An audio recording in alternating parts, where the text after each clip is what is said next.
le meilleur. Emma, tu viens? Oui, j'arrive. Bon, j'ai fini ma pâte à tartiner. Je voudrais que tu goûtes. Bah, Tu me donnes ton avis.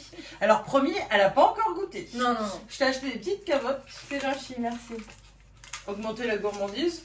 Ça me mettra des poids. Merci.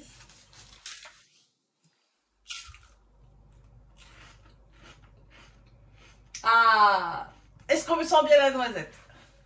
On sent tout là. Ouais, le chocolat, la noisette, Ouais. le sel.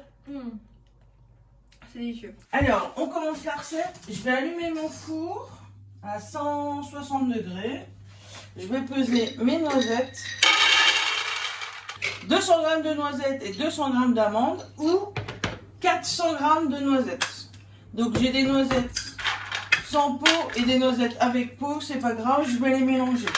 Moi je me fais une pâte à tartiner uniquement à la noisette. Donc il me faut 400 g. Je vais torréfier mes noisettes au four une dizaine de minutes. Ensuite je pèse 200 g de sucre dans une casserole. Et j'ajoute 100 g d'eau. Je fais bien dissoudre mon eau dans mon sucre, juste comme ça. Et hop, je vais pouvoir partir en cuisson. À partir du moment où vous avez démarré votre sirop, vous ne touchez à rien. Vous ne mélangez pas, vous n'agitez pas la casserole, vous ne faites rien du tout, vous attendez seulement. Quand votre sucre est à 110 degrés, j'ai compté 4 minutes de cuisson à partir du moment où j'allume le gaz. Pour ceux qui n'ont pas de thermomètre, vous versez les noisettes et on va pouvoir mélanger. Vous allez voir, le sucre, le sirop, il va enrober toutes les noisettes et il va devenir tout blanc. Donc là je mélange, je n'arrête pas de mélanger, j'ai mon feu allumé et je mélange. Mais on voit que ça fait une masse. Et là, je continue à tourner. Je vais faire caraméliser mon sucre.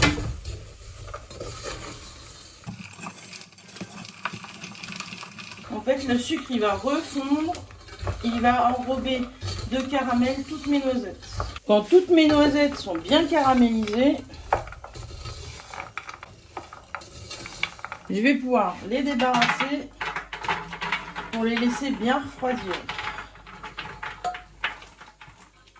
Ah, nickel.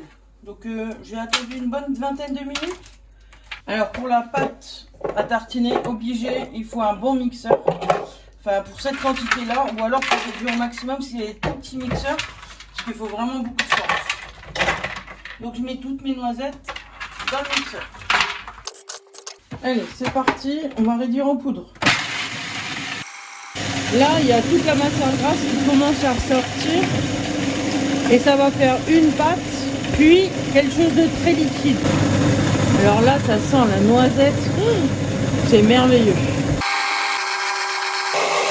Voilà, là, vous avez un praliné bien liquide. C'est exactement ce qu'on veut. Et je vais pouvoir ajouter quelques ingrédients pour faire ma pâte à tartiner. J'ajoute 100 g de chocolat noir. Comme il est chaud, ça va fondre tout seul. J'ajoute une pincée de sel, c'est vraiment important. Je vais ajouter une grosse cuillère à soupe de cacao en poudre. Un peu de vanille. Donc là, l'équivalent d'une demi-cuillère à café en poudre ou de la vanille liquide, comme vous voulez. Et pour l'onctuosité, je vais ajouter une cuillère à soupe d'huile. Parce qu'il faut que ma pâte à tartiner, elle reste moelleuse, fondante. Et je vais pouvoir remixer.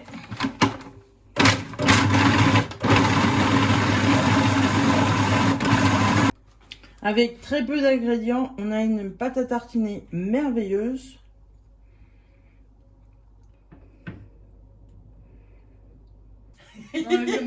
Ça, cette tête, ça veut dire elle est surprise. En fait, elle s'attendait pas à ça.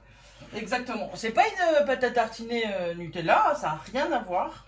Mais ça a vraiment goût de noisette. Ça a cette petite pointe de sel qui permet à la pâte à tartiner de ne pas être trop sucrée. Si vous voulez plus de gourmandise, vous mettez plein de gavottes à l'intérieur. Sur la brioche, c'est un régal. Mais la pâte à tartiner toute simple comme ça, elle fonctionne très bien aussi. C'est très bon.